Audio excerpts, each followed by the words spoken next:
ba talagang gusto mo? Huwag ka nang ino mo. Ador, ang minumura, yun lamang mga kakaning itik. At alam ko sa mga nagmumura, mga walang bayag. Kahit anong oras, kahit saan lugar, dala ko ang bayag ko. Ang naalala ko lamang, bagay sa'yo hindi mo dala. Bakit? Gusto mo bang makita?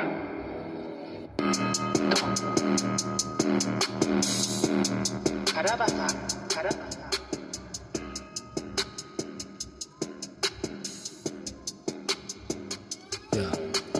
Di mo lang kaya sumabay, masyado nang matatamlay ang mga nag-iingay sa net.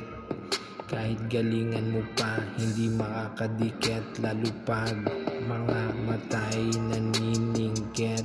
Hindi mo lang mabanggit na talagang malupet. Pinagdidikit-dikit, mga letra na punit na naman to. Pag ako ang gumawa, oo, baguhan pa lang, pero ika'y mga ngapa. Madadapa ka muna tol, bago mo mas tuklasan ang mga nalabasan. Paano mo tutuldukan kung kulang kaalaman? Aking pangraratraten, kahit may nakatingin, may nakamasid, ingat sa dilem. Gumagawa pa rin ng palihim. Kung bobo kausap ko, hindi pa rin magigets. Di ka rin naman the best sa aking paningin. Ang sarap mong aningin, sa dami-dami kong sinabi. Wala ka nang nasabi, wala kang nasabi. Kukulangin pa kayo, sama mo pa yung pito, sasara ko yung pinto. Krr.